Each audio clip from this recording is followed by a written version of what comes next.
So my name is Austin Williams. Thank you everyone for coming along. Very, very good of you. I'm the director of the Future Cities Project, and I've been running Bookshop Barney's for quite some time. My co-host is Neil Oliver. We are now discussing this book, A State of Fear, subtitle, How the UK Government Weaponised Fear During the COVID-19 Pandemic. I'm sure many of you have read it, but the purpose of the Bookshop Barney is for Laura to convince you to buy it if you haven't. And just bear in mind, Christmas is not that far away, so a great stocking filler. It's a forensic investigation of the last 18 months. And if you recall, 18 months ago, we were all kind of rushing around trying to buy toilet roll. Many people were actually cutting up newspapers because they couldn't get toilet roll. And it was at that moment that we realized that the times are rough. Laura is a photographer, journalist and filmmaker. And just to reassure any conspiracy theorists out there, her award-winning Channel 4 documentary 100 Vaginas was not a commentary on the British government. But this book was on the Sunday Times bestseller list for a long time, an important contribution to rationally understanding what went on, what has gone on, and what still is unfortunately going on, sadly. So with the end of lockdown, hopefully on Monday, so we were told, we thought that this would be an appropriate way to have the last obligatory public Zoom meeting, but maybe given the way things are going, we will be back. And I think my final plug is to say that if you fancy making a donation, even if you don't fancy it, but you feel morally obliged to, then please do. There's a little link on the chat room. It would be very gratefully received. So the essence of the book, again, I don't want to undermine Laura's contribution, but there's a quote in the book which actually she uses twice, which is from Neil Ferguson. You're all on mute, so I can't hear you booing, but he talks about China, and he says, it's a communist one-party state. We couldn't get away with it in Europe, we thought, and then Italy did it, and we realized we could. So how did it happen? How did the very authoritarian state that the West has been opposed to for 70 years become a model of social control? It's kind of a remarkable story which will be written in history. So there's an awful lot to talk about. And I think also that when it comes to questions and contributions, there is a lot to talk about. So we can actually talk about it in terms of contemporary conversations as well as about what Laura's saying in the book, if that's okay. So the way it works is Laura will do a 5-minute intro. I'll then ask maybe 4 or 5 questions myself for my reading of the book, just to tease it out a little bit more, give her more of a bite of the cherry, and then it'll be out to you for your questions and contributions. So before I ask Laura to start, can we unmute and have a round of applause?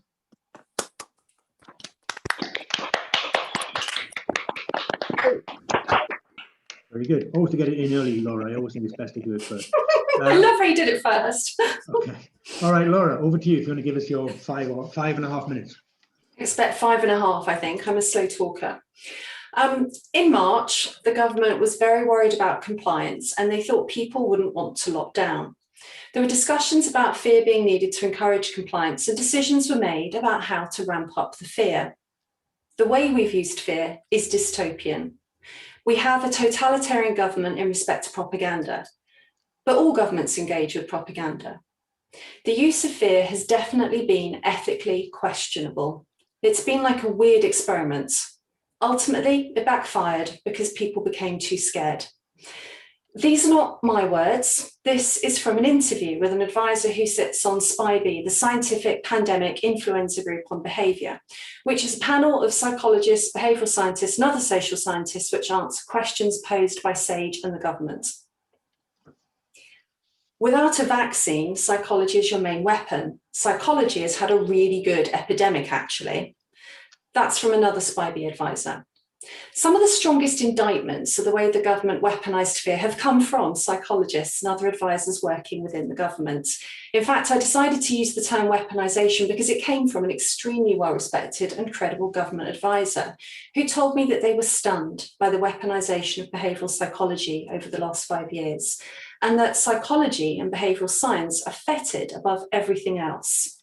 They told me, the psychologists didn't seem to notice when it stopped being altruistic and became manipulative. They have too much power and it intoxicates them. Everything about the government messaging this year has been designed to keep the fear going. The anonymous scientific advisor said there have been conversations about the use of fear. It was felt that the fear of death could be leveraged to make people follow the rules. Now, while this source is party to confidential conversations, the idea that the government should weaponise our fear is fact. We know that the idea was officially put forward and minuted as part of the Spy B recommendations, and that minute is Exhibit A in the thesis that runs through the book. A state of fear is more about the how than it is about the why. I think it's too early for the why. A state of fear details how the government, but also how the media and society collectively to a degree, leveraged fear to make people follow unprecedented and draconian rules that were chosen to manage the epidemic. So the book explains some of the tools that have been used, including advertising, the use of statistics, the metrics of fear, political language and speech writing, shaping a media narrative, law changes, masks, and a general pervasive behavioural science approach in every government department, as well as some of the more shadowy and difficult to pin down propaganda that comes from departments such as the Research Information Communication Unit.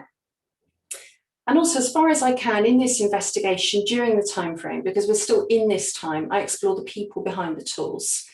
Beyond that, I looked at the collateral damages caused by the fear-mongering. For me, most importantly, the book asks you, the reader, to consider the ethics of using fear and, in a wider sense, behavioural science to control people.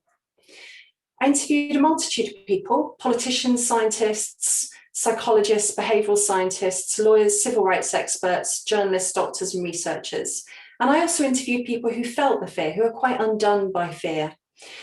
People who developed agoraphobia, self-harm, OCDs, even people who attempted suicide. Some of those people were able to identify how the government and how the media had shaped their response. This is the hardest book I've written, and in a way it came out of a long, dark night of the soul. I think it's a measured book, all things considered, but if you've read it, you probably know where I stand on the use of fear.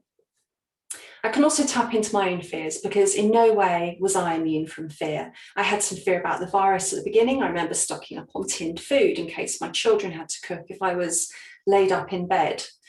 But I rapidly became more frightened of the manipulation that I perceived and the lean into authoritarianism, not just from government, but from everybody. I was also frightened about writing a book so quickly while we're still in the eye of the storm. Professionally, the safest thing to do would be to wait. I was frightened about the reaction to me writing a political and polemical book. This is my first book without pictures. That hasn't escaped notice. A review in the Times called me a pudenda artist. Now, I bet that is a lovely job, but it's not my job. It was one project of which I'm very proud, and it's not my full-time career. I expected that kind of intellectual slut-shaming from anonymous trolls on Twitter, but not from a Times book review. But what my books have in common is confronting the untold and the taboo, even if I am frightened of the consequences. I hope that my book starts a conversation about the use of fear and the government's reliance on behavioural science. One of the people I interviewed told me that psychology has been used for wicked ends, and it's what keeps them up at 3 a.m. Another told me that the British people have proved pliant and biddable. You know, it's time for this book when psychologists are breaking cover. I don't believe people want to live in a state of fear. And I think that as the fear recedes, it will be shown to be in an inverse relationship with an understanding of how it was weaponized to control people. Now, we don't like to think that we can be manipulated, let alone that we have been manipulated. So this book may hurt, but you should still buy it. It will equip you to spot the nudge and spot the fear-mongering. And I hope that when you've read it, you'll join me in a call for more trust and transparency between government and people. Very good. Very good. Thank you very much indeed. There'll be other rounds of applause soon, Laura, don't worry. But if I just launch into a couple of questions, easy ones always first. Since you've just talked about the general role of behavioural insights team and all the rest of it, and nudge, some people call it fudge these days, but the nudge unit. Do you want to just give us a little bit more of maybe an example of what you're talking about? Because I think the book does a very good service in pointing out that this insights team exists, and many people don't. So for those people who haven't read the book or maybe don't know fully about it, do you want to just give us some idea about what nudge means? Okay, well, nudge is just one aspect of behavioural science, but it's kind of a catch-all term. Actually, I was thinking today for another reason about how to frame this, because a nudge should be implicit. You shouldn't really spot that it's there. It should be part of the choice architecture. You should be literally nudged into making one decision. So let's imagine that in a supermarket, the government wants you to be nudged into making healthy food choices. They might put fruits and vegetables eye line and all the junk food on the floor or where you can't reach it. So all of the food is available, but you're being nudged to buy the right food. Often the word nudge is used to mean any sort of behavioural science approach, and it shouldn't really mean that. If we think at the moment, for example, about the fact that if you come back from an amber list country, within a few weeks, you will be able to avoid quarantine if you're double vaccinated. Now, you might say there's a scientific justification for that, and there is partly, but it also doesn't completely hold up scientifically for various reasons, and I would suggest that is a nudge. It's a nudge to make you be vaccinated, to incentivize vaccination because it will make your life easier. Although it does actually restrict your life. It removes your ability to access products and services while you're quarantined. So it's not really a nudge. It's a little bit more than that, because a nudge shouldn't be explicit or restrict your options. So yeah, nudges are basically sneaky ways in order to manipulate you to do something. I think of them as sneaky, but not all of the fear-mongering or the behavioural science approach was that implicit or that hidden. There are other ways to subliminally and explicitly manipulate and to create fear. The use of fines, for instance, this is very obvious, but we had very punitive fines to control behaviour. If you think back to January, 2 students were fined £10,000 each for organising a snowball fight. There's nothing sneaky or implicit or hidden about that. That's very out in the open. And it was to obviously disincentivise you from breaking the rules. That's not a nudge. So there's a whole gamut of things that people refer to as nudge, but I think they just mean the general behavioural science approach. It's basically if you map what human behaviour is, and then you map what you would like it to be, how you get from A to B. Yeah. Apologies right now to any behavioural scientists listening. You should never ever apologise to any behavioural scientists. Yeah, no, fair enough. No, but like you say, it's predominantly to make you do the right decision, isn't it? So the fact that the government is now doing this sugary tax thing, you will find that there will be, as you say, nudges for us to make sure that we buy the correct products rather than the ones that maybe we like. But just to go on, because nudge, when it first came out, used to be called liberal paternalism, which kind of sums it up, doesn't it? It's the idea that, I mean, we're nudged into not thinking about it as liberal paternalism, treating us like children in some respects. But I do think that if the nudges are so clever, so obviously you talk them up in the book and emphasize how insidious their role is in all this. But, you know, there's been some devastating consequences to their mandates that maybe they would have realized if they were so clever. So when you say the purpose of the book is to alert the reader to the tools and influence of the psychocrats, actually, in some respects, it's remarkable that there's been a lack of control by almost everyone in this pandemic, isn't there? So I just wonder how you square that circle, all these kind of controlling minds over there, and whether you're overstating the actual influence that they can actually achieve. I don't know. I think there isn't enough transparency for me to know how much I'm overstating influence or not. What I do know is there are behavioural scientists in every government department, and there are units that are set up to behavioural science / communication / propaganda. There's also the behavioural insights team, which seems to be pretty much on a permanent tenure to the Cabinet Office. There's an awful lot of behavioural science that happens. And I think the lack of transparency is why we've got to the problems that have become obvious during the COVID epidemic. So if they stop nudging people, what will happen? Do people default to a zero level form of human behaviour? I think the problem with nudge is it's just going to keep on going, because nudge doesn't change you forever. It's something to change your behaviour in one moment. So I think the danger is when there isn't a transparency about what's happening, it will just continue to grow. It will get bigger. They will recruit more. They will do more of it. because they don't want us to go back into gear zero. There's always something to nudge us to do to make us become better, more model citizens, more good people. There's another problem with the lack of transparency, which is that a nudge is effectually a manipulation. I don't think they would all describe it like that, but it is. And therefore, it should be considered in a framework of alternatives. And as far as I know, it isn't. I don't think they think, oh, is there something we could do instead of nudging, which could be perhaps education. It could be simply providing information. It could even be that you don't micromanage people at all, that you just let society do its thing, which has become an unthinkable alternative. You know, what would people have done in an epidemic without being micromanaged? We've not even considered that. That might even almost be an executable offence just to say so. Perhaps even just saying it has killed 100 grannies. I don't know. So I think there's quite a lot of problems with the ethics of the lack of transparency that go beyond the epidemic. But in a way, it's because the fear-mongering was so insidious that I've noticed, and I think so many people have noticed, that it's become like a hydra out of control within government. And I don't think it's just I don't think it's a liberal thing. I think probably across the whole spectrum of politics, there are people who like nudge.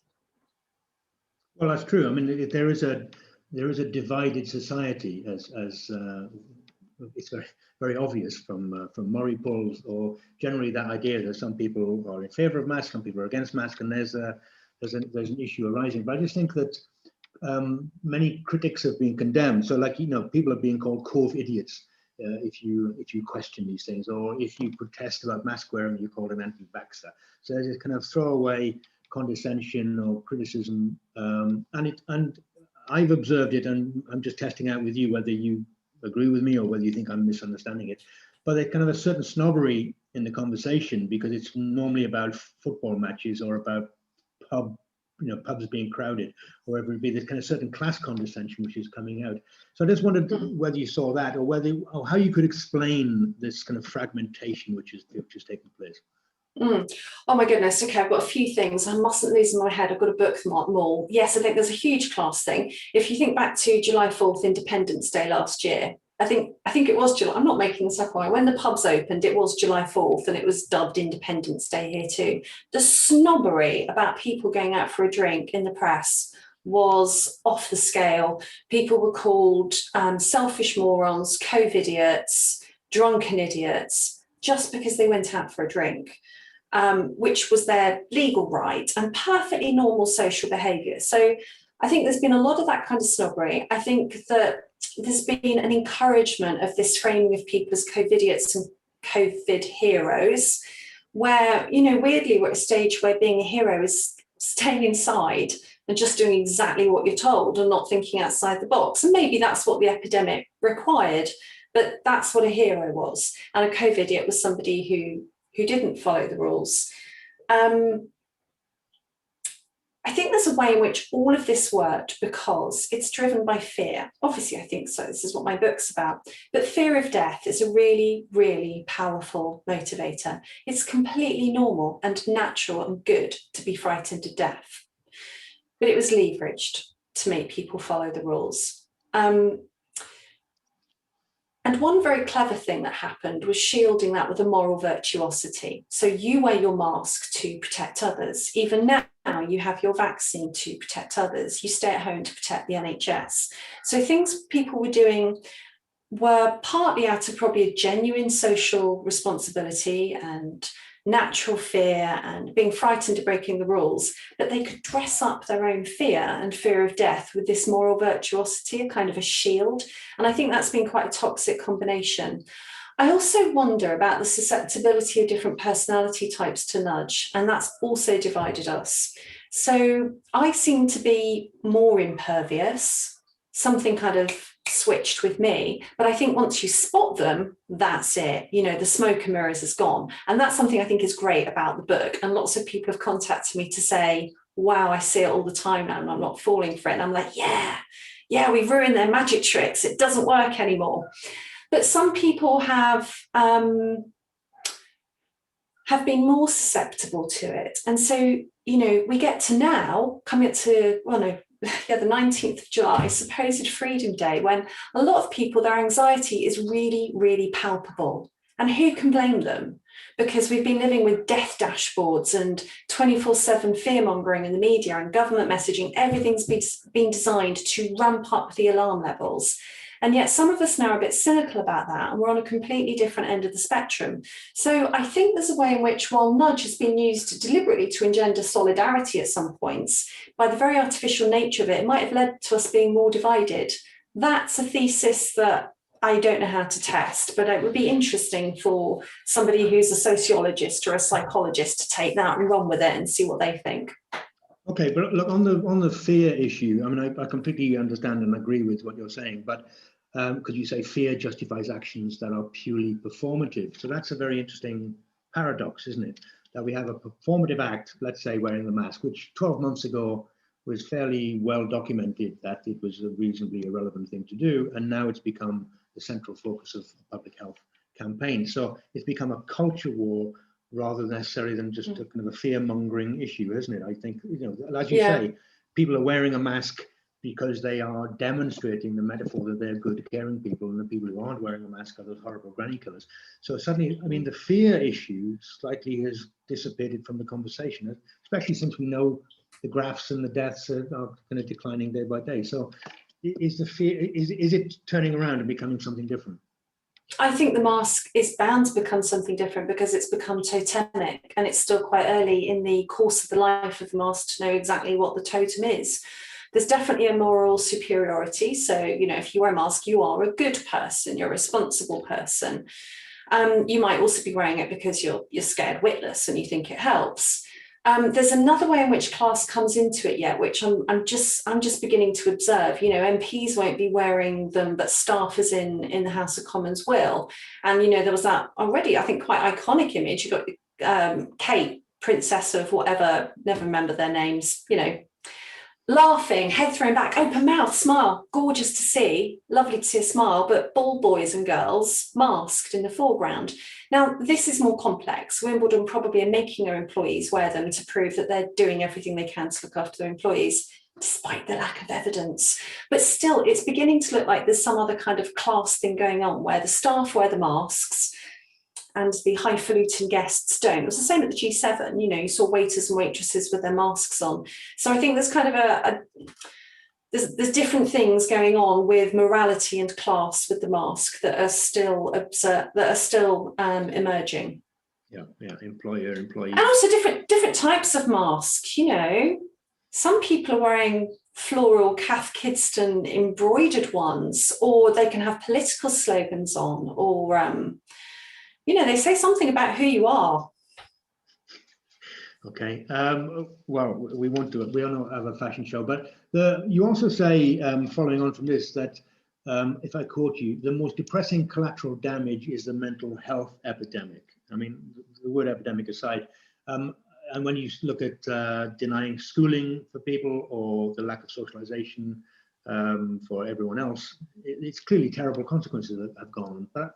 But the idea of over-egging the vulnerability is also kind of problematic, isn't it? The whole thing of this conversation is on a knife edge, because if we continually tell youngsters or tell ourselves that we're suffering serious psychological damage, then maybe we won't be able to break out of it when we get the opportunity to. So is that part of the problem?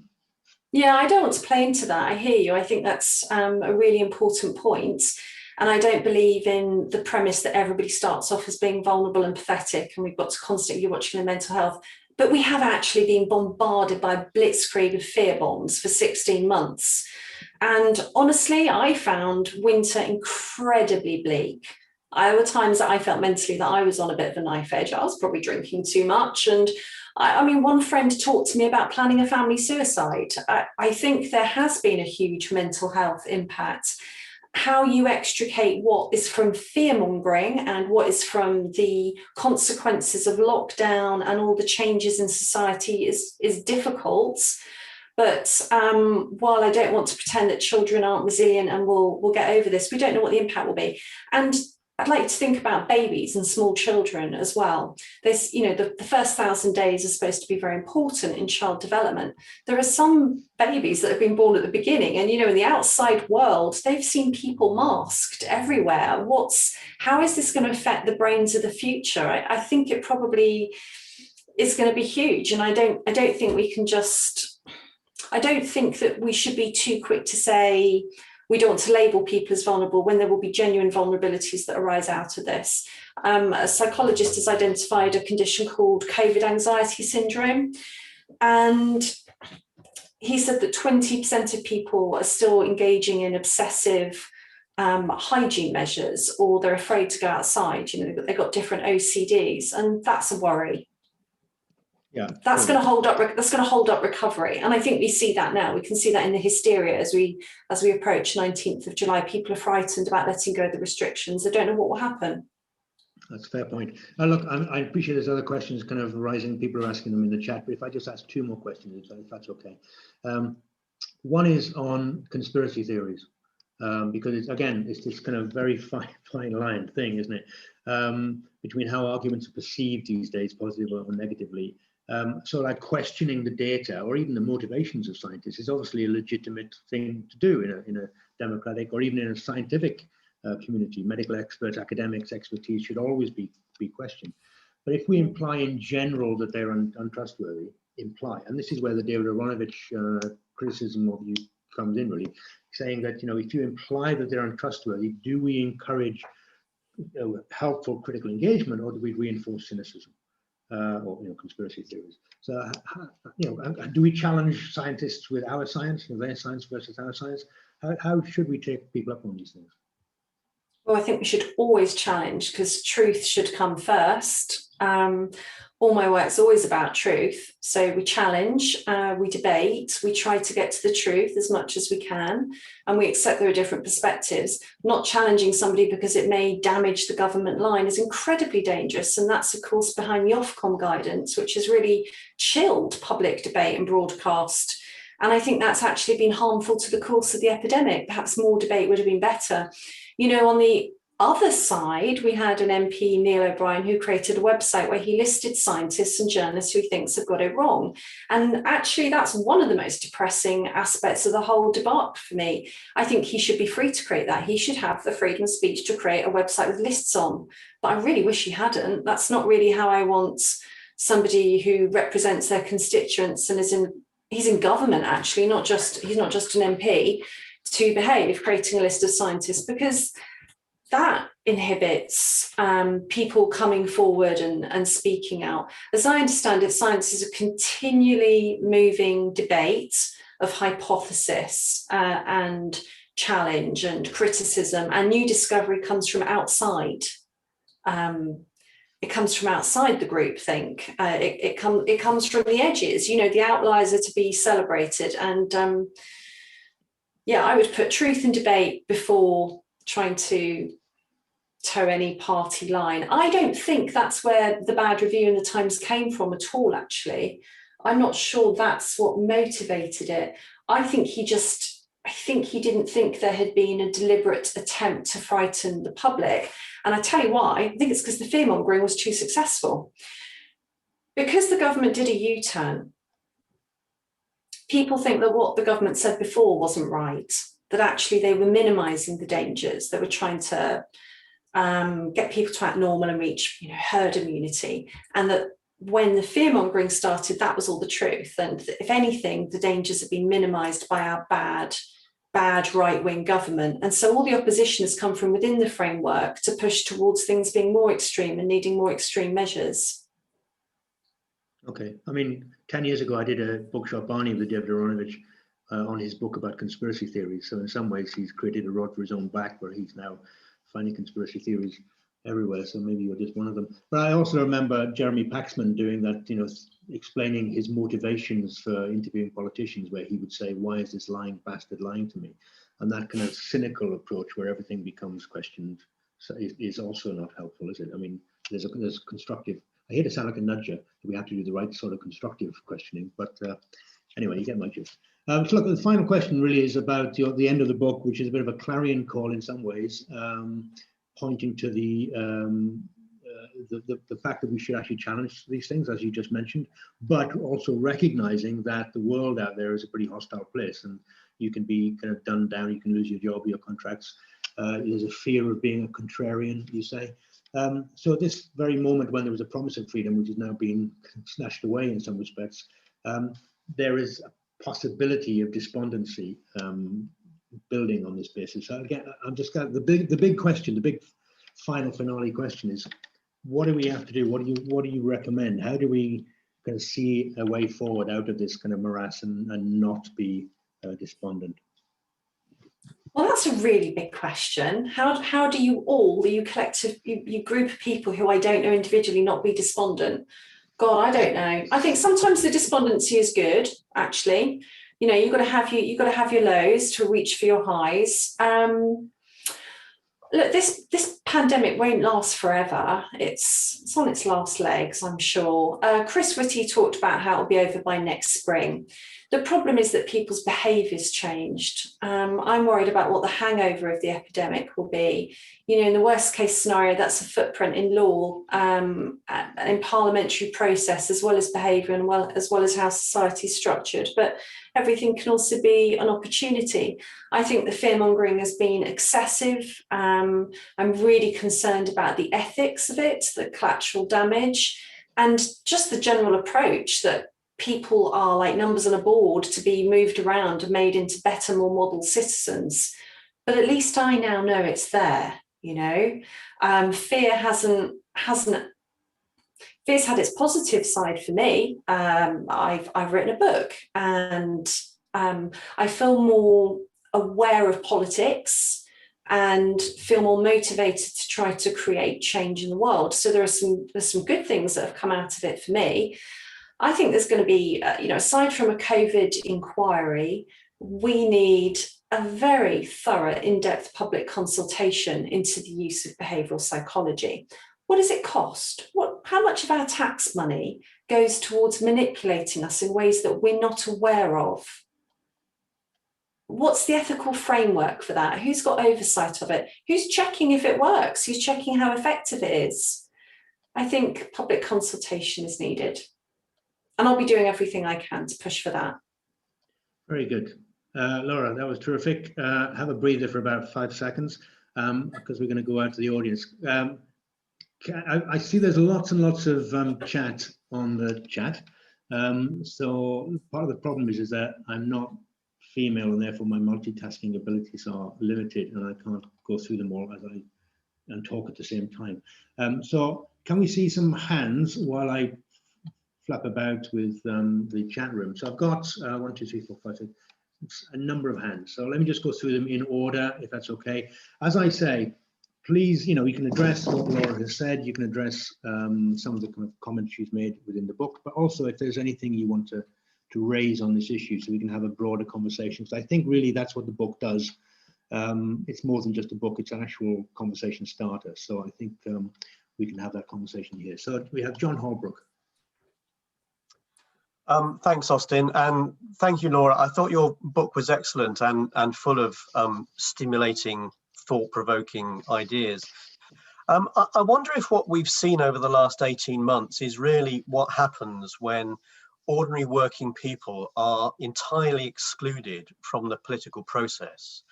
Because reading your book, I was struck by how the only time you really focused on ordinary people is when they've either gone nuts or they've come forward with conspiracy theories.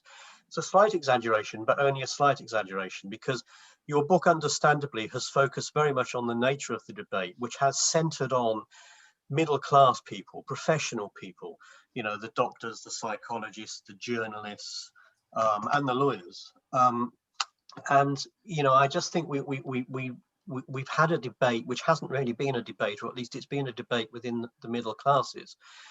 And I just wonder if you think that the middle classes are always more susceptible to fear. I think the Daily Mail certainly recognised that decades ago.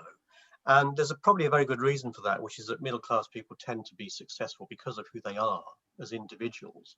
Whereas working class people, of course, have always had a more collective, collaborative approach to life. And I mean, it's just a small anecdote, but I've come across a lot of workmen over the last 18 months. And without exception, they all thought that this fear was well overdone.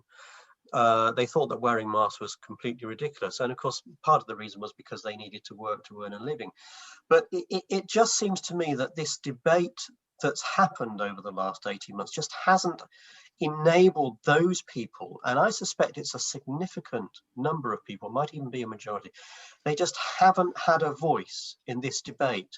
And this is perhaps the problem that we have in British society at the moment, which is that ordinary working people are really disenfranchised and excluded.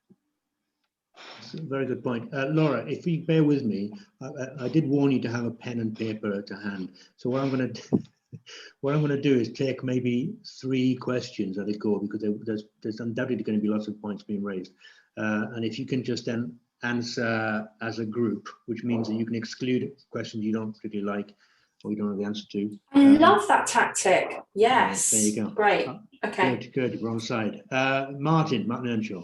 Okay, I just want to raise the issue of, I know it's raised a little bit, but this whole issue of the long-term consequence of nudge, and particularly this question of trust. It strikes me, if the government had treated people like adults and had given them the facts initially, even if they'd got things wrong, there would have been a sense in which they were trying to have an honest conversation.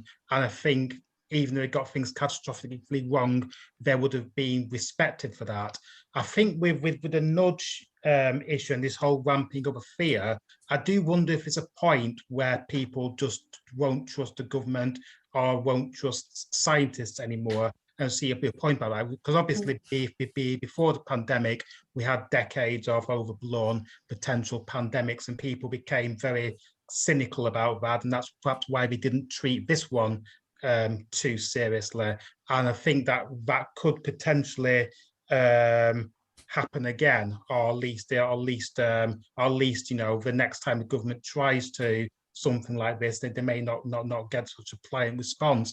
The other thing I don't understand is why is it that they tell such blatant lies over things like domestic vaccine passports? Why did they say in February we're not going to have any vaccine passports, and then they kind of say, well, we will, and then they say we won't, and then we will? What's going on there? I mean, because anybody who doesn't have a memory of a goldfish would surely realize that they're not, you know, they're not being fully transparent. I don't quite get it. I mean, some people have said it's a psychological trick like gaslighting, but I don't think they're that cynical, can they be? So what's going on? Thanks. Mine couldn't possibly be that cynical. We've got Mark Douglas. Hi, sorry, just unmute myself first. I'll keep these questions shorter because I want to get a couple in. Based on the people you've spoken to, do you have an inclination? Is there an exit strategy to this? Because particularly this week with the announcements around masks, and now, you know, different politicians, different areas coming out and saying, well, actually, we still want them for transport and various other scenarios. An awful lot of people seem quite happy with that, so are clearly still scared. So is there an exit strategy to this? You know, how do we undo this fear? And secondly, you don't have to answer this one, but based on who you've spoken to, I know you said you didn't want to go into the why right now, but do you have an inkling as to why the government is taking this path? Good. Thank you very much. That's me. Thank you very much. Cheers. Can I take one more, Laura, and then I'll come back to you for your thoughts. Rick Moore. Hi, good evening. And I'm sorry to say I haven't read the book yet. I'm still waiting for my copy to arrive. But I was just sort of wondering, because I'm from an engineering background, I've got my own business, and I learned early on to be skeptical about everything. I question absolutely everything. Do you think when they're talking about sort of nudging and how people are going to react to that, do they take into account that there are people that are going to tell that they're being nudged, and automatically jump the other way. Okay, very good. All right, thank you very much. So those 4 questions, like I say, take them as you will, and then we'll come back for more. Okay, my goodness, there's a lot there, and some of you were sneaky and got 2 or 3 questions in one. Are working people excluded from the debate? Yes, but not by me. I mean, I was interviewing certain academics and professionals in the course of the investigation of my book. There's no point in me trying to work out how the government's used fear by asking my electrician friend who lives next door. I've had to interview who I've had to interview. But I think that lots of those nudgers and people in government forget about the working people. I remember one bit of advice in the lead up to Christmas from a scientist was that people should have a Christmas tree in their front garden so that their family can visit and they can exchange their presents outside around the tree in the garden. And I thought, what on earth? I'm lucky enough to have a very little front garden, but I can't afford a tree inside and a tree outside. That's one thing. I'm not putting my only tree outside, and just know it's a hard pass. But he obviously didn't think there are people that don't have a front garden or can't even afford a Christmas tree. But that leads on to another question was answered about whether working people are more resilient and less fearful. I mean, I can give you an opinion on that, but it's not going to be based on any evidence. I think so, probably. I mean, I've said firmly all along that I think that lockdown was middle-class luxury, because you can only stay in and do your lockdown if somebody else is in a food warehouse and driving a delivery truck and bringing your post and fixing your boiler and doing anything else you need doing. Of course, people were out the whole time. I think I read a statistic somewhere that 1/3 of working people never locked down, because how could they? You've got to keep the country running. Lockdown was financially viable and enjoyable for a certain group of people. For some, some of the time, what I saw on my social media feed, it seemed to be about making soda bread and forest schooling your children, and then enjoying that extra glass of wine because you weren't travelling. I try not to get too angry. But I'm somebody whose income stopped. Mine just stopped in the spring. And then I read the guidance more carefully, and I was like, now it says here quite plainly that if I can't work from home, I can leave the house to work.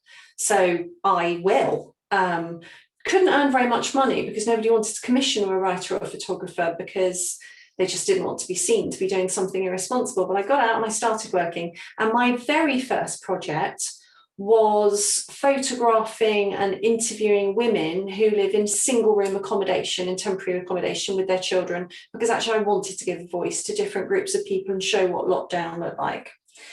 Right, the long-term consequences of nudge and whether fear-mongering and using nudge and behavioural science will undermine trust in governments and public health.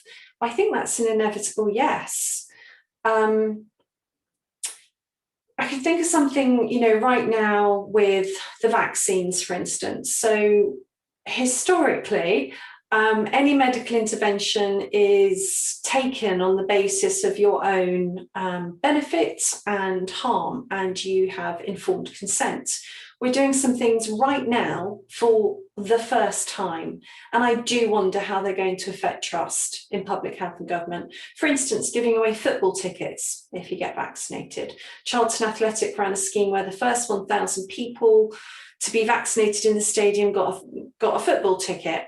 Now, I gave them 2 weeks of constant back and forth to come back to me on what their opinion was on affecting informed consent. And they wriggled and wriggled around and didn't want to answer.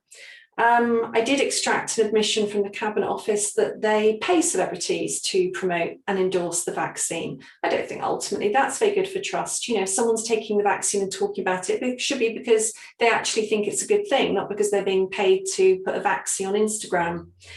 And now I wonder if it's for the first time ever, we have our first legal inducement to take a vaccine. If you come back from an amber list country, you won't have to quarantine if you're double vaccinated.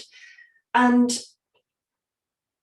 by doing that, we're undermining the ethical bedrock of modern medicine, which is informed consent. And that affects my trust in public health. I want my decision to have a medical intervention to be based purely on the medical information. You also asked whether it would affect pliancy next time. I think so, because as far as I'm concerned, next time the government tells me that it's the greatest threat in peacetime, I'm going to think, well, you've said this before, is it? And I did a lot of my own research during this epidemic, but I'll be doing even more in the next crisis. I don't think I'm particularly exceptional. I think lots of people will want to double check any kind of hyperbolic statements from government in future. Somebody asked me if there's an exit strategy. Well, I don't know. I wish I did. I have spoken to advisors who are very close to government. Sometimes they say different things. And I really think it depends which department and which person they're working with. I don't think there was ever an exit strategy for fear. I'm fairly confident there wasn't. Spy bee advisors have told me there was no exit strategy. And this is one of the things I think was highly irresponsible about it. So in any kind of sensible world, sensible planning, sensible people, when you have a plan, you would think, what is the end point? Where do we want to be? You would want to be in a country that's recovered from the pandemic and people are happy and society's gone back to normal. If you want to get that to that point, you don't scare people and elevate their sense of risk for their category. You don't exaggerate, you don't lie. You tell them the truth and you stick to telling the truth, even if that means you change what you say. So I don't think there was ever an exit strategy for fear. And I don't know about an exit strategy for the pandemic. I wish I did. Chris Whitty has said next spring. That sounds kind of realistic to me. I've heard that the recovery plan in Whitehall is 5 years. Right, onto the why. I think the why of my book is at the most basic level. You know, it starts with Exhibit A, the Spy Bee minutes, which were, I mean, it's a long document. It's worth reading the whole thing. I've cherry-picked the one quote that's really pertinent to the book. The perceived level of personal threat needs to be increased among those who are complacent, using hard-hitting emotional messaging. And it's more along those lines. They answered a question. And the question from the government is, how do we get people to follow the lockdown rules? That's the why. The why is, we've decided to lock down. This is unprecedented. How do we get people to do it? One of the Spy Bee advisors I spoke to said, well, you know, we've never asked people not to go to the football or go to the pub before. That's how they're thinking. How are the ordinary people who go to the football and go to the pub going to cope with this? And so it's just about making people follow the rules. That's the only why that I'm quite confident about. Also, I think they've got used to nudging. They've got used to behavioural science. It's totally lacking in transparency. They don't have to explain what they're doing. We don't know what they're doing half the time. So I think it's become a very convenient tool. It's much easier to subliminally manipulate people into getting them to do what you want than it is to pass laws and make it obvious and give them something to push against. And final question at the end was, are there people who aren't as easily nudged? So this is something I've decided I want to look into a bit more. I expect there are certain personality types which are more susceptible than the others. What I do know from talking to behavioural scientists is they really don't like the people that can't be nudged. I think we're seen as a really annoying aberration and inconvenience.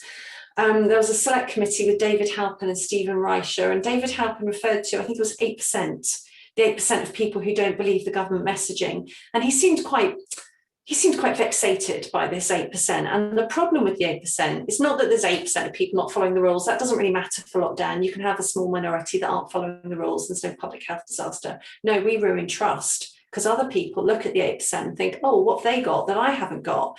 And so we ruin everything. They don't like collectivism, not to be entirely collective. Very good. Just to come back on one thing, there are lots of little vignettes within the book at the start of each chapter, which kind of are talking to your ordinary citizen, which are really, really nice. Well, tragic, but really nice. And I think that the research discussion, the exit strategy discussion, is interesting in as much as Boris is. Said today that he was actually going to start talking about getting more and more regional mayors or regional authorities to start taking over. And when you can see what's actually happening in Manchester and London, it's almost like absolving oneself from the centre by passing it on to regions. Maybe an exit strategy for the government, but not necessarily for us. But it's not. I'm speaking out of turn. None of my business. Sorry, Laura. Right, I've got 10 hands showing, so I'll take 2 batches. I'll come to you all. I'll take 2 batches of 5 if that's all right. If that's all right with you as well, Laura. And then if anybody else wants to stick a hand up, then please do. I'm taking you in order, so don't feel offended if it's not alphabetical. I've got Claire Fox. You're on mute. Claire. Yes, yeah. Thanks, Laura. Really interesting. So the first thing to say is that the nudge unit, the behavioural insight team, has been around for a long time, as Laura knows, and I just wanted to credit Laura with exposing it. You know, the only kind of good things that have come out of this pandemic is that some things that were there and which some people were banging on about and nobody believed almost are now kind of in full view. But it's to Laura's credit she's done that. But one of the things, looking at it over the last decade since they've emerged, was the main thing they said was, you know, you can't persuade the public of anything. So you've got to kind of use methods that will go behind their own back, as it were, to get them to do what they really want to do, but can't do. So I just wanted to point out how anti-democratic it is. And the insights point, the point about them having insights, was that political parties and politicians have long since lost their base of people. There's no sort of sense in which political parties have the masses, you know, keeping an eye on them, and therefore a dynamic relationship. And therefore they had to employ these psychologists to give them insights into the public, like they were lab rats. That's one thing.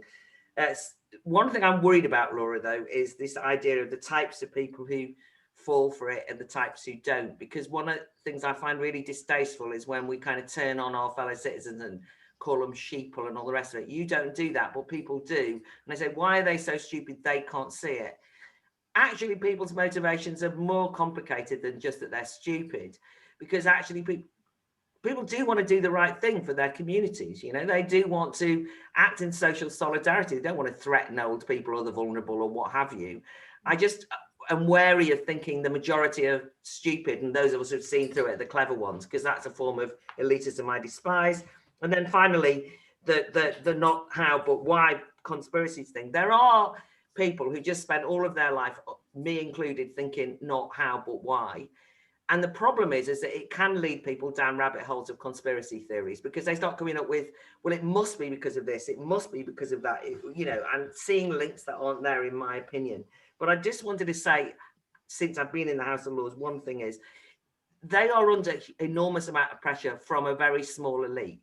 So in today's discussion in the Lords, the minister started off reasonable, balanced. He then listens to 20 people from the Lib Dems, Labour and his backbenches saying, we've got to wear masks all the time, why are you letting us free? And by the end, he'd become a draconian lunatic again. And then I came in at the end and said, don't be a draconian lunatic. And of course, he hates me. But the point I'm making is he goes under pressure there and then. And we've had the media and the political elite all of one mind. And who's not been involved in this discussion was the public, who were demobilised. So I don't think they're actually acting to a plan. They're actually putting each other under pressure to do the most precautionary thing that they possibly can. And it just ramps up and they lose control of it. Thanks very much, Claire. Hold fire, Laura. We'll bang through a couple more. Paula, please. Hi. In some ways, Claire's sort of just mentioned this, but I was wondering, during this whole pandemic, I think I've been sort of at some point thinking it was me that I was imagining these things. So thank you for writing the book. That's the first thing. One of the things that interested me was the idea of coercive control, the constant promising things and taking them away, like Freedom Day. How can we tell the difference, do you think, and how much of this is deliberate, and how much of it is warring factions within government? And I'd just like to pick up on a point that Claire said was talking about different people. I think personally that one of the differences of how frightened people has been their own experiences. And I think what Austin was saying about working class, a lot of people in traditional working class jobs who've actually had to go out have seen a little bit more of what was going on. So they've had a wider viewpoint of what was actually happening. But also, I actually had COVID before the first lockdown. And I do wonder, if I hadn't have had it, would I have been more frightened? And is that one of the things that, do you think that, what people's personal view of it? Sorry to talk over you, Paula. That's very good. Thank you very much. I've got Cheryl. Hi there. I guess I echo everybody else in saying thank you to Laura for today and also for the book. I think, like quite a few people, I was terrified of all the, I guess, communications that was coming out early last year. I'm asthmatic, my mum's clinically extremely vulnerable. So I kind of bought the narrative up until a point and then started questioning things. I think there's two things that, well, there's a number of things that concern me, but two in particular is that, has this set a somewhat dangerous precedent to use these measures like lockdowns, masks, any other kind of measures that we've seen for things like the flu? We're already being fed a bit of things through the media now about the flu will be the worst, even though it miraculously disappeared last year. It's going to come back with a vengeance because we've been locked down, because our immune systems are suppressed. And interestingly, the other point is that we focused, or rather we've been led to focus so much on vaccines. And obviously the breakthrough with that is great. I mean, I'm not an anti-vaxxer, I'm pro-vaccine, but I'm also pro-choice. I think it's absolutely the choice of the individual with informed consent. But why not the focus on other medical advancements, treatments and so forth? We hear a lot online about certain drugs that, you know, you're not supposed to talk about, and we don't hear about that in the media. And I take myself back to probably about this time last year, where they were talking about, and I can't remember the name of it, but a steroid that was relatively cheap, widely available, that was making great tracks.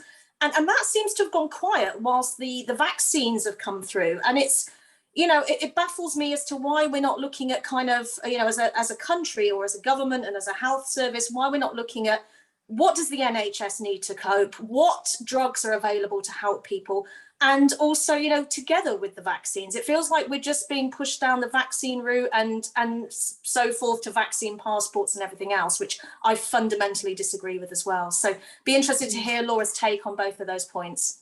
Very good. Okay, there's a lot in there. I'm still taking two more, Laura. So hope you've got enough ink in your pen. We've got Zeba and then Darren.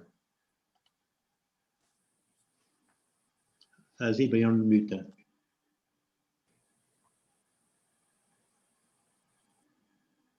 How's that? There you go. Great. First of all, thank you to Laura. Thank you to all of you. I would like to just say one thing about Cheryl's last question.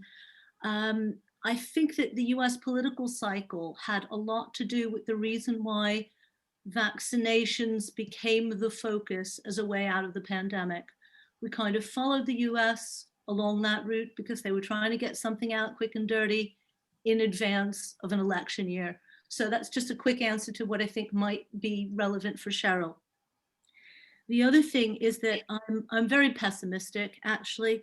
I can't see this narrative that the government have now created, that they are mired in, collapsing easily. And I'm quite concerned that the only thing that will change that is if some very damaging information is unearthed about the vaccines themselves. I also have one other question, which is not directly related to Laura's book, but which vaccine exactly is it that is going to buy us our freedom back? We already have disputes and discrepancies with the US as to whether a double vaccination with Astra works. Other people say the Delta variant is resistant to this vaccine or that vaccine. So which vaccine is buying us our freedom? And how is that going to work out with vaccine passports? Thanks very much. Thank you very much, Siwa. Darren, please. Hello, Dodsworth, or Laura. I read half of your book and I aim to read the rest of it. Very, very informative. So I was just thinking how I was going to word this. I'm going to give you some generalized phrases that run off my head this past year, and then two questions. the first one is there's no safeguards in human nature. We're hardwired to overreach. Everyone knows that's happened through history. I mean, when you think of all the daily dramas we have, we always go too far a lot of the time. And in hindsight, we realize what we should have done when it happened, which is why I think it's kind of ironic how this happened in the year 2020, when you think hindsight is 2020. Now, in thinking about that, I am very interested in, and I want to ask, have you been familiarized with the works of Sheldon Solomon? Sheldon Solomon is a social psychologist in Skidmore College in New York. Now, he wrote a book called The Worm at the Core in 2015. And in the book, he coined the phrase terror management theory. In a nutshell, terror management theory says that human beings were the only animals that are sentient or sapient, and we have salience of our mortality. We know it's going to happen. We're going to pass away one day. Because of that, we have constructions of belief systems of meaning, culture, and we use those belief systems of meaning to mitigate our anxiety over the fact that we are mortal. Now, whenever I think of this pandemic, and the question for you is, we are largely a post-Christian society. And I think, and I want to ask you, do you think that part of this pandemic and the hysteria reacting to it is because we do not want to confront the fact that we are mortal and we always will be? The other question is, when I said about there's no safeguards in human nature, and this is just a bit of social commentary here, since the iPhone came out, we have become more feverish and irrational with a lot of factors. Climate change is just one of them. And when we see the reaction to the virus and everything we've done, I want to ask you, do you think we are going too far with the internet and smartphones? Okay, thank you very much, Darren. A lot packed in there. Laura, back to you. Give it your best shot. Oh my God, there's a lot there. My notes are shit. Okay. So Laura, remember that idea that you can like group answers together, or you can, play around with it. You haven't got to go through point by point by point. I'm far too much of a good girl to do that. I'll try and do all of them. Thank you very much, Claire, for saying I've exposed Behavioural Insights team. I know you've crossed swords with them before, and I think it's not so much me, but the epidemic that has lifted the stone, the rock, and revealed what is underneath. I want to say that I agree with you that I think that nudge is profoundly anti-democratic. It's something that really worries me, and I don't think behavioural psychology tools are actually compatible with democracy, because what they do is they deprive individuals of the ability to think and decide for themselves. Now, you could consult the public and say, well, would you like us to work towards keeping you all with a BMI of under 25? Okay. And here's all the different tools we've got. And by the way, these ones will subliminally manipulate you. Of course, then the whole thing wouldn't work because you'd have seen the smoke and mirrors. But we've never gone through a process even where we've agreed to these sneaky below the conscious level tools. So I do think they're anti-democratic, and I don't use terms like sheeple, although interestingly, some of the behavioural psychologists I've interviewed kind of did. I mean, one say they found out that people are a lot more biddable and pliant than they thought. And I went back to one recently for a feature about nudge for the Telegraph, and they told me there's skipping in the corridors of Whitehall, and they are delighted to find out how sheepish people are, and there's a lot more nudge coming. So be aware that's how some of them think of us.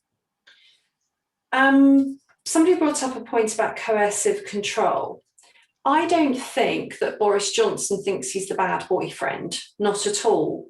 Just like I don't think he has set out to be a cult leader and induct us into some kind of mad cult. But there are similarities between cult leaders and people in coercive relationships, and even methods of torture.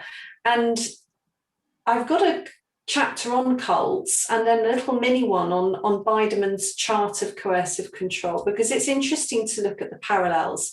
But I think that what it is that probably in times of crisis, some people lean in to certain styles of command and control and management, depending on their personality.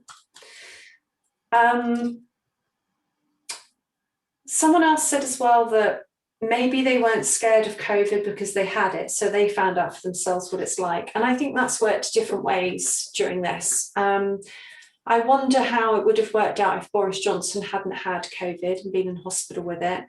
Even more crucially, I think if Kate Garraway's husband hadn't been in ICU for so long, you know, there are certain people who've had a kind of a web of influence around them directly or indirectly, and their experience of COVID has made it seem more frightening and more dangerous, and then they bring personal bias to it. And it's like if you want to talk about what birth is like, you'll get really different answers if you speak to an emergency obstetrician versus a home birth doula. You know, they've got a very different view of what birth is like. So in the media, for instance, there have been lots of interviews with ICU doctors or nurses who are talking about how terrible it is, how frightening, how overworked they are, begging us to follow the rules when we're at those crucial points of the epidemic where we need to be reminded to follow the rules. And it's no coincidence that they pick those people because they're at that sharp end, and so they're bringing a sort of a situational blindness to it in a way. That's a real experience, but it's an extreme experience, and they're not seeing others. Somebody was talking about the vaccines before and about why we don't have different drugs. I think that's getting into a scientific field that I'm not really capable of answering. I don't know why different treatments haven't been approved. I hope it's on the basis that they're not good enough, but part of me is also a little bit suspicious because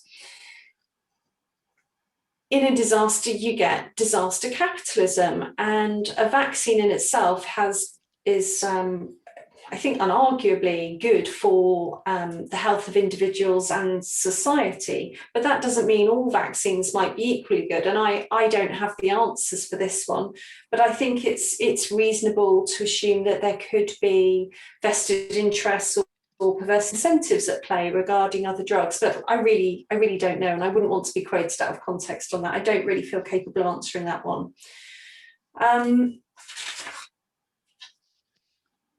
Which vaccine can buy your freedom? Well, this is more interesting. I think nothing can buy your freedom. If something is buying your freedom, that's because you're a slave. The only people I can think of who bought their freedoms are slaves who were able to buy it back. I mean, the clue is in the word free. It's free. You shouldn't be buying it. If you're buying it, you're trading it, and it can be taken away from you again. So no vaccine is going to buy your freedom. It's got to come from something else.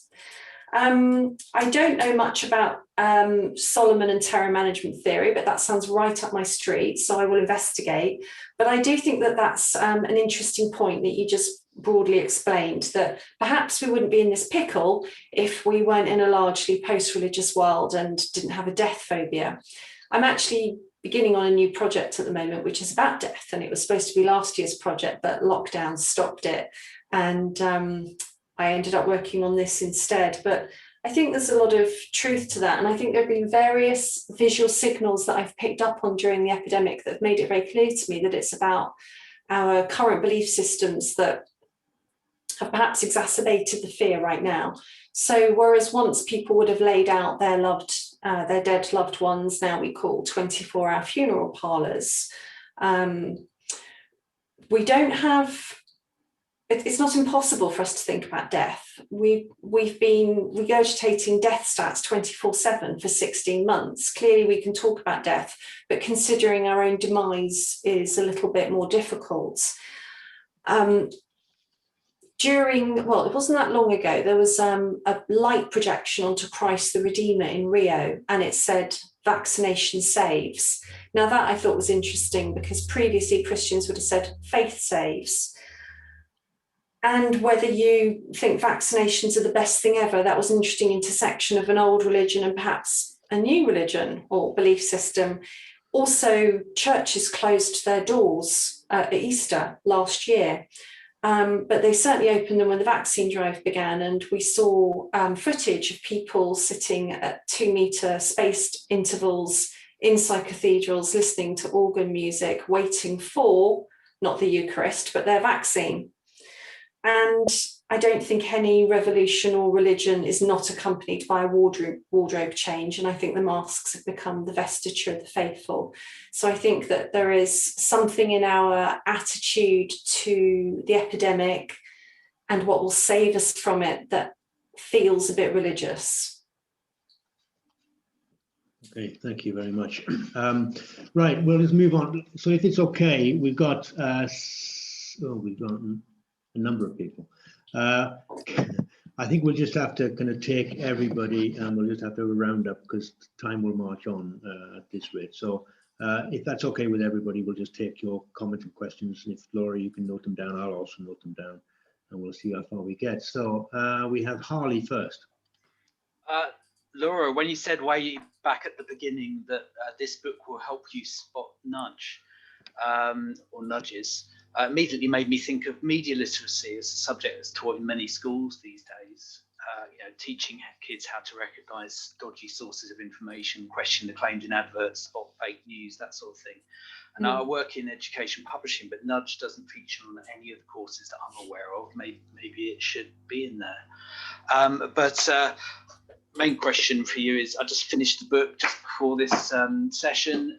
Does a great job of describing the various ways in which fear has been used by the government and media and public bodies and so on. But like Claire, I was a little less convinced on the question of motivation.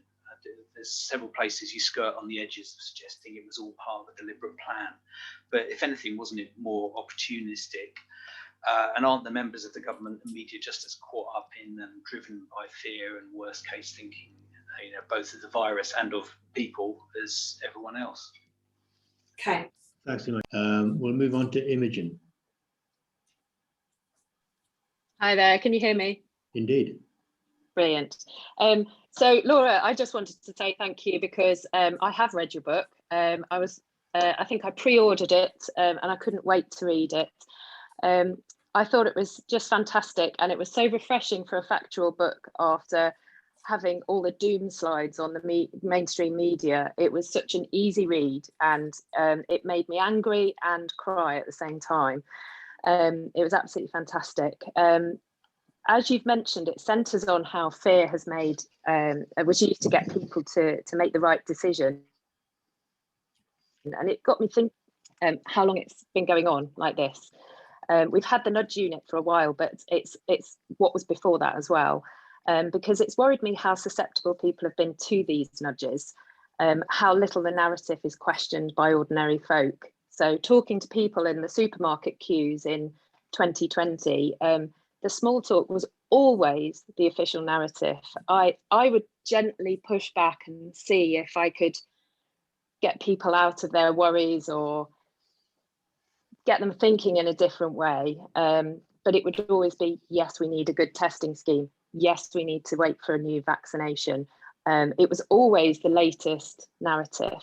And I just wondered, do you think we've been nudged for so long that we've forgotten to go and do our own research? Very good point. Thank you very much, Imogen. Have Nico. Yeah, like everybody, I've been really enjoying your contribution to this discussion. On the future of behavioral psychology, I'm becoming aware just in the last week or so that there's this kind of year zero attitude being taken by our betters. And I was listening to Professor Dame Ottoline Liza, who's the head of UK Research and Innovation, on the radio this week, saying net zero will take a massive reconfiguration of our economy and how we live our lives. I'm kind of feeling Pol Pot-ish about this. And I think behavioral change, clearly how we live our lives, is going to have to be nudged across the park by these better people than us. So I think you're right that we're going to be seeing more of it. I just wanted to observe that I think part of the way that government seems to stoke fear, which I think you've addressed, is by giving us very partial information. So for instance, questions like vaccine efficacy around transmission, which is critical at the moment. If you've been fully jabbed, what's the rate of transmission compared to somebody who hasn't been? That's absolutely crucial to unlocking. If it's very low, then people who've been fully jabbed should be completely free to do anything, surely. Or with the mask debate, which is ongoing, it's pretty clear that masks don't offer much protection to you as an individual, but the virtuous bit about protecting other people, nobody's actually sharing any data about this. Sadiq Khan, our pious mayor, at least for us who have to live in London, yesterday talking on the radio, says the CDC tells us. Well, the CDC doesn't seem to have the evidence that masks reduce transmission, but government doesn't answer these questions. It leaves them hanging in the air. And that seems to be messing with our heads, to be honest. So I had two very brief questions. Outside the UK, Laura, what have you seen that which is really significant other than Christ the Redeemer being illuminated that sets off your thesis about the UK? And with respect to the media, it seems to me that the role of the media, particularly mainstream broadcast media, including the BBC, has been very selective about how it talks about statistics, what it shares, use of very exaggerated language, selective reporting, who they interview. We never see Sunetra Gupta on the TV anymore, and not covering COVID protests, which you did a great job with the Freedom March the other week. But it literally went past Broadcasting House and the BBC didn't notice it, except to conflate it with two other minor protests by saboteurs and people protesting against the bill on protests, as it happens. So I'd just be interested, is there anything else that you've noticed in the media that we've not noticed, perhaps, that has allowed them to mess with our heads?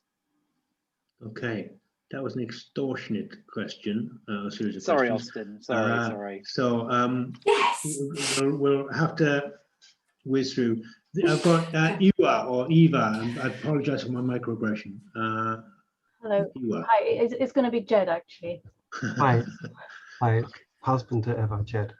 I was in education for over 20 years, and what I witnessed was our school became an academy, and this was part of the introduction and acceptance of a corporate ethical system. It wasn't possible after a few years to question authority. We had to agree with things.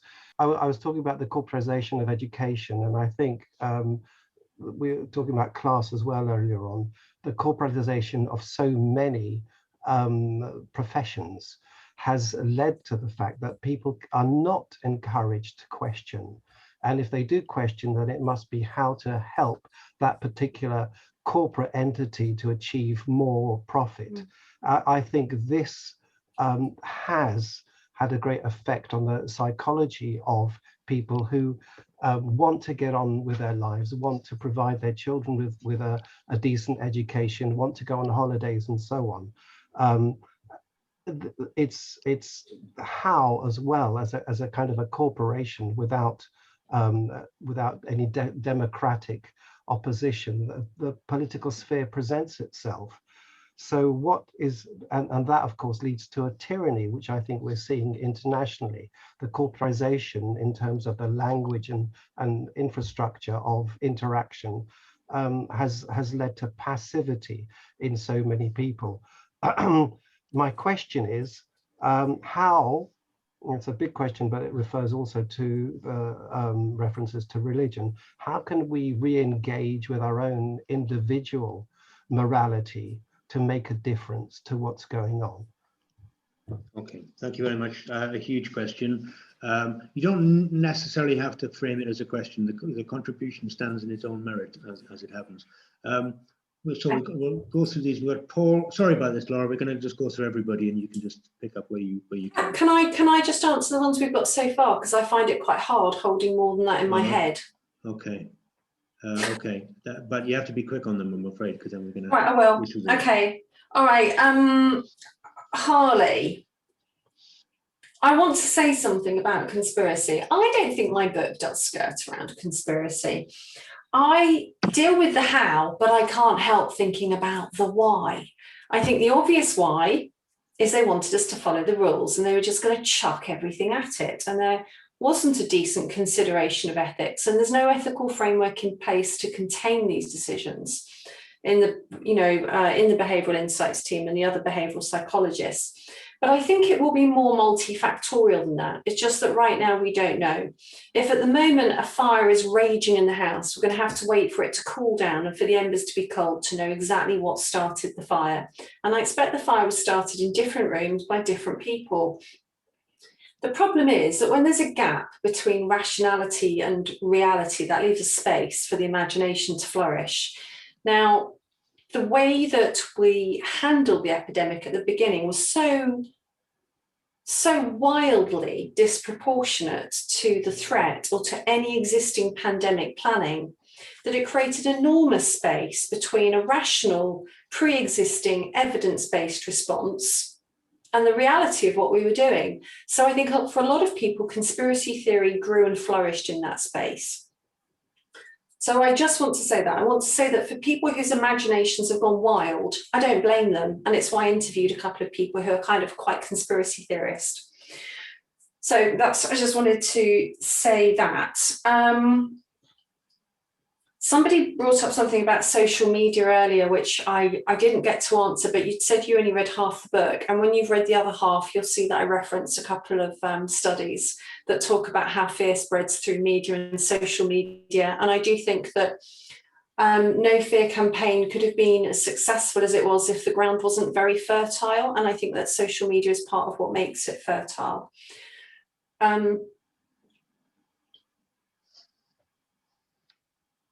I can't understand the notes I've written there. Let's move on to Nico. Net zero. Yes, net zero. So my blood chilled when I interviewed a SPI B advisor who clearly doesn't want to go back to normal because of the great gains we've made in carbon emissions, or other savings in carbon emissions. I was kind of horrified that I thought we should want to return to normal. So I think that the government and we will have muscle memory from how we have performed and locking down and swallowing all of the fear messaging. I've seen the first ad from Net Zero Scotland, which is kind of horror film-esque, showing about how awful the world is. Actually, Scotland doesn't look like that at all at the moment, but they're showing calamitous floods and terrible weather. And then in the zero for net zero, there's this like beautiful, pure, clean, white, sanitized, safe world. So it's beginning. It's definitely beginning. And this is the thing about behavior change. Behavior change is about mapping what our behavior is right now and where they want it to be. And no one's going to willingly spend tens of thousands of pounds on re-kitting out their boiler or changing their car. I mean, I only eat a couple of vegetarian meals a week just by accident. You're not going to persuade me very easily to stop eating meat because it's better for the environment. I don't buy it anyway, scientifically at all. But there's going to be a huge onslaught of behavioural psychology to persuade us to go along with net zero campaigns. And it won't stop there. I think there's a number of bills and policies coming now and in the future that they'll use behavioural science to nudge us towards. Thank you for mentioning masks. Sadiq Khan tweeted the other day that there's overwhelming evidence in favour of them. Well, there isn't. If there was overwhelming evidence, then this debate would be over. The fact that you've got one side going, there's evidence, and then another side going, there isn't evidence, is because there isn't good, clear, hard evidence. I was on GB News yesterday, and I think they cut me off a bit quickly because I quoted the UK government website, which says that the evidence is weak and that it's limited. Now, you can advise people as much as you like that they should wear masks, but I think legally they probably wouldn't be able to tell you there's overwhelming evidence where there isn't. So I quoted that, and I quote the World Health Organization, who have a similar view on masks. You know, they advise you and they show you pretty pictures of how droplets are stopped by masks, but when they actually review the evidence, they say there is no good evidence that healthy people wearing cloth masks in the community helps. So I find him really annoying on this, to be honest. And there's a specific example about Sadiq Khan and masks in the book where I won't look for it now because I know we're in a rush, but it's last summer. It's around the time the masks were mandated. And he said that if you don't wear a mask, you have a 70% chance of transmitting COVID. If you wear a mask, then it goes down to 5%. But if you both wear a mask, you and the other person with it, goes down to 1.5%. I thought, crikey, wow, they've done some more research. These are hard figures. God, this is amazing. Where do they come from? Source BMA. I'm like, wow, okay. So I get in touch with the BMA. We went back and forth for quite a long time before they finally admitted to me that these were not their calculations, like they said. They had estimated the figures based on a presentation by a Chinese infection specialist. And I look at the presentation and there is no calculation. So basically the BMA pulled up with some numbers that they thought were realistic based on one person's presentation, and then Sadiq Khan quotes them. So he had to withdraw that, or no, did he withdraw it? It was fact-checked, but the problem is that by the time it's fact-checked, and you wouldn't be able to print it anymore, it's too late, it's already in memes, it's already in the Evening Standard, he's already talked about it on the news. So he does keep going on about the efficacy of masks, even though there isn't any evidence. Sorry, I've really hogged the question answering time with my thing about masks. Somebody asked if there's anything else I've seen from outside the UK. I did give a few international examples in the book. I think probably the best one is what's called the Panic Papers that are reported in Welt and Sonntag, and you'll find links in the reference notes. Much clearer documentation and leaked emails between politicians and scientists about deliberately exaggerating the threats and using fear in order to encourage compliance with the rules. And they give a couple of quite lurid examples. So for instance, making children feel guilty that if they go out the house and then come back home, they could infect their parents. No child would want that. And also that we should, that a great way to scare people would be to show people images of people gasping for breath at home, unable to breathe, because nobody wants to die gasping for breath at home. And that's how they talked about scaring people in Germany. I don't really know how to answer your comments about education, Jade. It sounds like you know much more about it than me. Okay. But I did think it was interesting that the educational psychologist in the book also talked about how the education system has got us where we are today. But I think your point about engaging with individual morality is really important. And this is what Jung says, that the way to be protected from mass hysteria, and I think arguably we're in a time of mass hysteria, is for the self to individuate as much as possible. Thanks, Laura. Even when you say you don't know what the answer is, you still keep going. I like that. Right, the rest of you, I'm afraid, I'm going to have to ask you to be a little bit sharper than maybe you were expecting, and don't try and do 2 questions because we haven't got time. So we're going to take you all in. Mark, you're in Canada, is that right? I am, yeah. Hi. Thanks very much. Very interesting discussion. I guess it's more a comment than a question, and it's that I don't really find this nudge stuff particularly surprising. I expect governments to do this. I think the big problem that we've faced throughout all of this is the lack of a critical media coverage. We've got a compliant media that is not questioning government statements. And it's obviously not just in relation to COVID, but more generally. And that seems like a massive problem.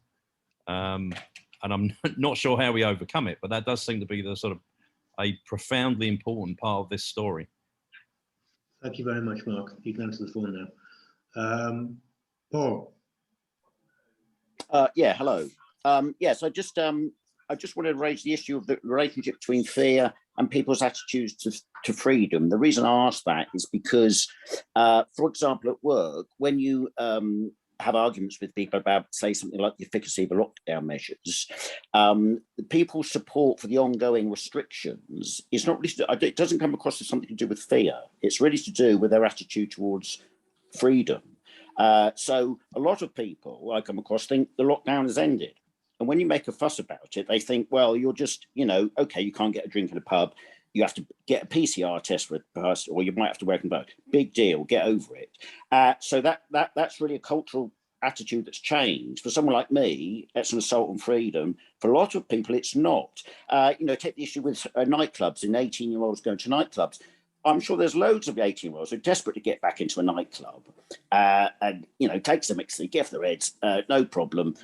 It's not fear, it's the issue there. The issue is that they'll be asked to get vaccinated or do PCR tests, and they will go with it, they will comply with that, and there won't be any protests about it. So I'm not sure if there's a relationship between that and the relationship between fear and that. So to me, the other thing is, I've noticed the thing I can't stand is the rise of the COVID busybody. Now, that's a power issue. you know, I went on a holiday recently in Devon. Every time I went to a stately home, one COVID busybody after another, telling you wash your hands, sanitize this, blog them in the app, drives you nuts. That's a power issue. It's not to do with fear. So yeah, that's the point. What if you, or maybe I'm wrong about that. Maybe you think there is a relationship between fear and people's attitudes to freedom. Thanks. It's a very important question you raised, I think. The other Paul. That me, this Yes. Paul, yeah. Paul. This is heavily edited down, but it occurred to me, you know, we've had fear around almost forever, but certainly in the last 20 years, a lot of people's fears have been about almost invisible things in a way, like the food we consume, what's in the food, nanoparticles in plastics, in hormones that go into the ocean and things like that, pollution in general, MMR, viruses.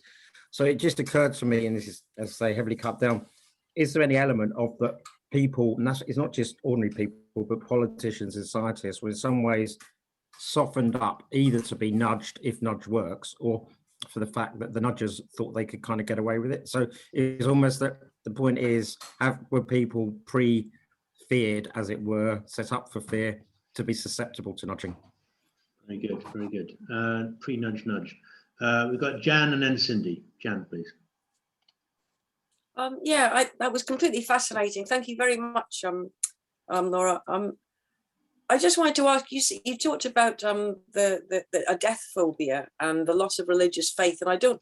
Are you sure? Would you really say that has got that much to do with it? I don't think it's so much a death phobia so much as not having anything to live for, and I don't think that it's quite enough to say that to explain the government taking that strategy because they decided they do anything they could to make us be compliant, because I don't think this would have happened in a previous period. I'm not sure that Western governments across the world 50 years ago would have taken this option.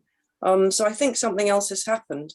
And I just think that a society being frightened of death goes in inverse proportion, has an inverse relationship to society having something to live for that unites everybody. And that, I think, is what's much more to do with why this has happened now, and why they've been able to get away with it. And I thought the point that was made earlier on about the lack of input from the public is very key to this. The fact that the government could have done something much more positive. They could have united us around a common goal that wasn't saving the NHS. But they, you know, as you said, the common goal was basically the strategy for being a hero was to stay at home.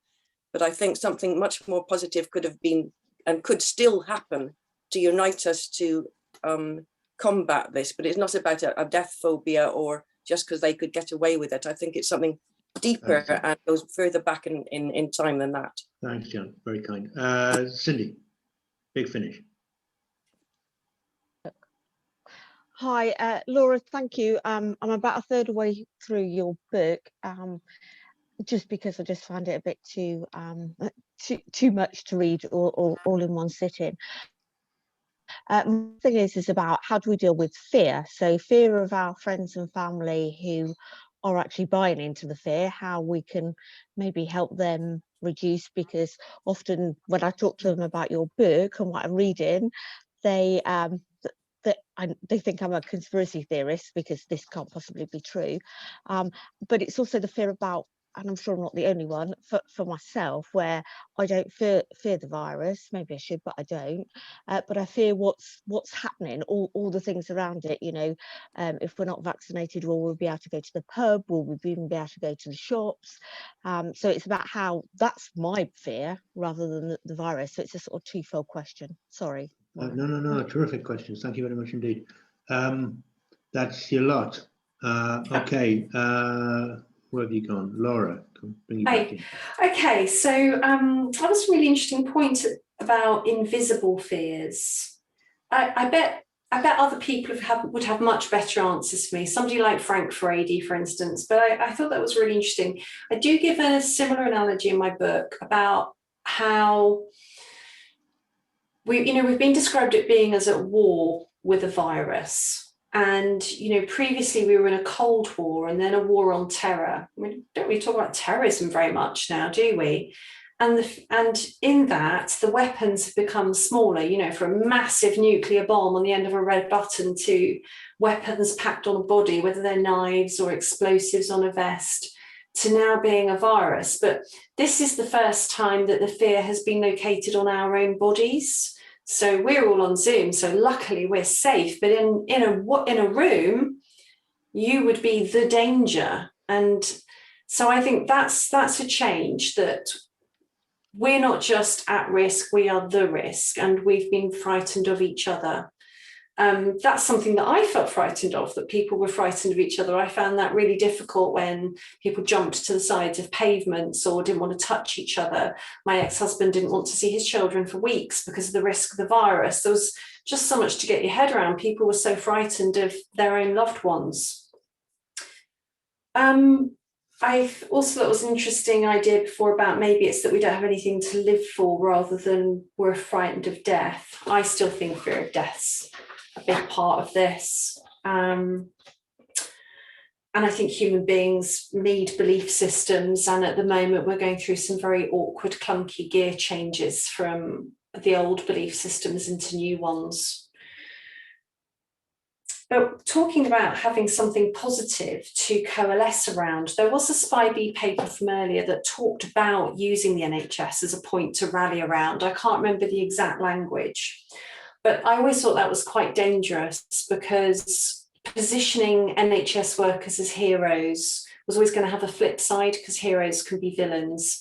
It's dangerous to turn your public health workers into heroes. And as you'll know if you read the book, though, I was something I always felt very artificial and contrived about the clap for carers.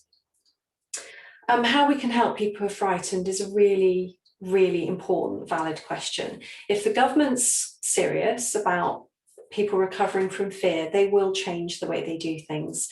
We won't be focusing on the negative statistics all the time. We could be talking about there being 9 out of 10 people with antibodies rather than cases. You know, we could go into the serology more, or the percentage of people who are vaccinated rather than what the latest variant is. It'll be very clear when the government wants us to climb down from fear. The thing is that the fear is the Stone Age part of your brain, and apologies to any psychologists here if I'm going to say this really badly, but basically your amygdala is going to go ping, ping, ping, ping, we're in danger. And then it needs to talk to your prefrontal cortex. You need to talk yourself down.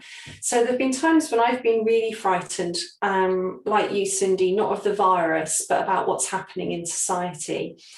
And I'm just terrified about all the changes, if we'll ever get normal back, if we're going to become really authoritarianist, and if we're going to need to show our papers to get into a supermarket. This is all quite frightening stuff. And when I feel like that, I try and check in with somebody who's more cool, calm and rational than me, saying, I'll say, well, I feel like this.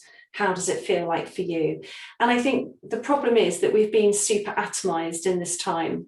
And so it's bred fear, because we get over fears by being with other people and talking. You know, it's going to the pub and having a drink. And one of the people who's been frightened, who I talked about in my book, he started coming down from his fear when he started going out and playing golf again, because he was out in the real world, in the fresh air, with a person, and he realized that the sky didn't fall in. So if people have still got fears, I think it's just about getting them to try real world activities with real people again, gently, at their own pace. And I think for some people, you know, they're going to still need masks for quite a long time.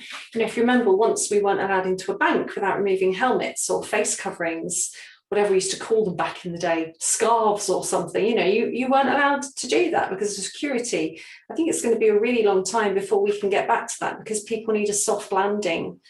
You know, you don't get all over your fears in one go just because somebody else tells you they're irrational. I'm sorry that your friends think you're reading a conspiracy theory book. That's so bad. You'll just have to buy it for all of them for Christmas. Precisely. So look, just a very final word. Thank you very much for that, Laura. I think, well, I was just going to reference Joseph Heller back in his Catch-22 days, when he said, just because you're paranoid, it doesn't mean that they're not out to get you. But I think the key thing is that we shouldn't allow ourselves to get paranoid. And as Laura says, be with people who will try to reinforce that. But we've got to remember what it is that we were trying to protect. Not necessarily the NHS, but I think it's normal, civil, free, democratic society is what we actually were trying to protect. So many people accepted lockdown and assault on our freedom of movement so we could save lives, but that we would emerge with the same liberty that we went in with. So I think we need to champion liberty. That's the key thing. To do that, we have to be able to make a case for it. So that's a big build-up to say that actually there's a Battle of Ideas event on the 31st of July, where the first session is called How to Argue Better in an Age of Conformity. There's a link which can go up in the chat in a minute. And I think this thing, look, liberty leading the people, Delacroix, a great painting, apart from the wardrobe malfunction. I think it's good to see Laura, Claire, and other people kind of leading the charge. So get the book, State of Fear, read it, discuss it, pass it on, come to the Battle of Ideas. And I think the main thing is help reclaim democracy. That's the key thing in our eyes. So can we have a round of applause, please, for Laura and the presentation? Fantastic. Thank you very much. Thank you.